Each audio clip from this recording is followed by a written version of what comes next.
So these are seashells in the steps, Yeah, right? abalone shells, abalone. They were real plentiful in this area until the late 60s. They fished them out. They met in Montgomery, fished them in '68, but it was like they make money fishing abalone here. Now you might notice up there on the state plaque, the man who built the place, his name was actually Art Beal. They gave him 2 nicknames. One of them he liked, Tinkerpaw. But the nickname he was really known for, he didn't like as much. Nitwit. Nitwit. So is the Nitwit Ridge, this road, was that named No, well, they started calling him Captain Nitwit because they thought he was crazy. And then this just became Nitwit Ridge. This road's Hillcrest. But the actual landmark, it's Nitwit Ridge because of Captain Nitwit. Okay, all right. Now, he came here in 1928 from San Francisco. He said in 28 nothing was here. This was a bare piece of land that he paid $500 for.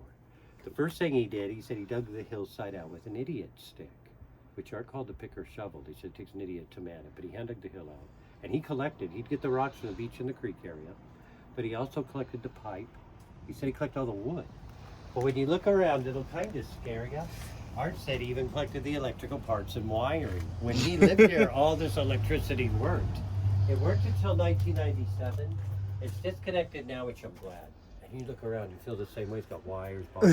Just watch your step right through the sidewalk and drop off at an inch. Okay, now, I don't think you could see from the street, but the pillars, those are tire rims stacked up and concreted together. Oh, wow. That's what he'd use to hold the place up with. He has tire rims inside all the big rock pillars. No. These small pillars, he'd use 1 to 2 inch pipe, which would go down the rims into the ground. So it's metal reinforced. It's strong enough. Okay. Because I don't know if you know, it was about 15 years ago, we had a real big earthquake. It was called the San Simeon quake. It was a 6.5 earthquake. It knocked buildings down in Paso Robles. I had 2 people on a tour. We were inside this place at the top level during that earthquake. Wow. We ran out real fast. I thought half the place had be gone. But it surprised me. Nothing happened to it in the earthquake. The stuff didn't even get knocked off the shelves. All this damage, that's been done from rain and erosion. We have big storms. He built on ground springs. This room floods out. So water takes its toll, but it does good in earthquakes. But this is what I kind of like about the place. When I'm in here by myself, sometimes I feel like a kid standing in my grandpa's workshop. Yeah. My grandpa did that in jars. I'm amazed any of his stuff's left. They put him in the rest home in 1989. He passed away at the age of 96 in 1992 in Morro Bay.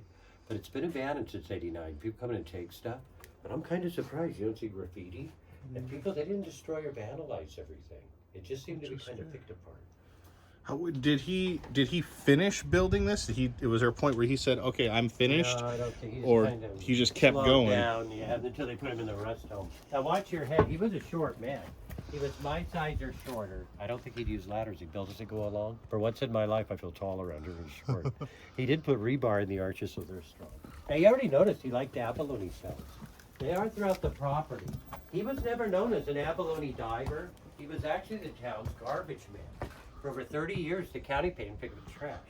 The 40s and 50s with his truck, he'd haul the shells off as trash, but they'd process them for their meat. But the days he ran out of abalone shells, Art started resorting to toilet seats, which he used for picture frames. And that's a picture of him in there. But if you'd have come by when he was living here, he'd go out on the balcony. He said he'd size people up by their looks. He liked the way you looked, he'd let you in. He'd let a lot of people in. He said the ones he didn't like the looks of, he'd have to shaking his fist at them, say, "Move along, small change." People said he could move it, he'd throw rocks, he'd throw it up here. Wow. But he liked to walk ladies through here. In the summer, I'll get ladies. He said, if that old man really likes your looks, he's liable to ask you to spend the night. If that happened, they tell me he'd call this his woman's room. Well, Now, that's this creepy. is basically a guest room, but I think he called it the woman's room as a color. At one time, the whole room was plastered with pink. Oh, okay. And You that's kind of what's still funny see the about pink. him. He built a lot of his and her stuff. He was never known to be married or have children. The longer I'm here, the more I look around. I don't know if he could find a woman brave enough to live in the place with him. But you know, Tinkerpaw is a pretty good nickname. He'd collect or make stuff. This napkin's from the 1939 Golden Gate Exposition in San Francisco. There's stories he'd work as a cook at this, which he's paid. People have researched him. He was also known as a long-distance swimmer. There's documentation in the 20s. He swam under the Great Lakes, from the United States to Canada. And there's stuff in here from the 40s up to the 80s. It looks like people liked him. There's a couple greeting cards still left in there. And all the stuff that's in here now, did he put this in here? He didn't do that, no. No.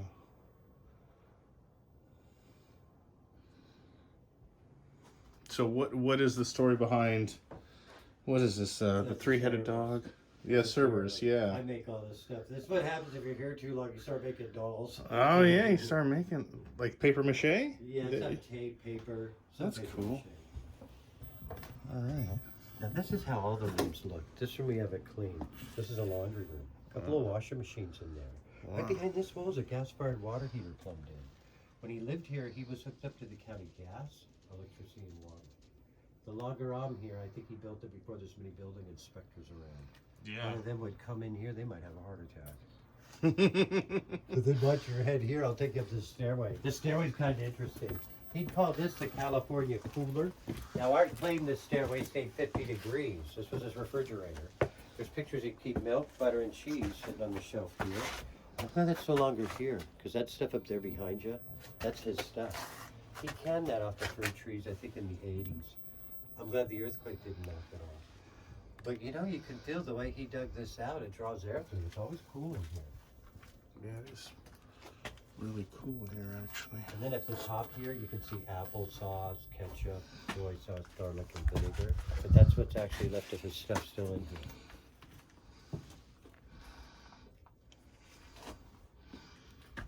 Now this room we call the boar's nest, like a wild pig. It originally had a flat roof.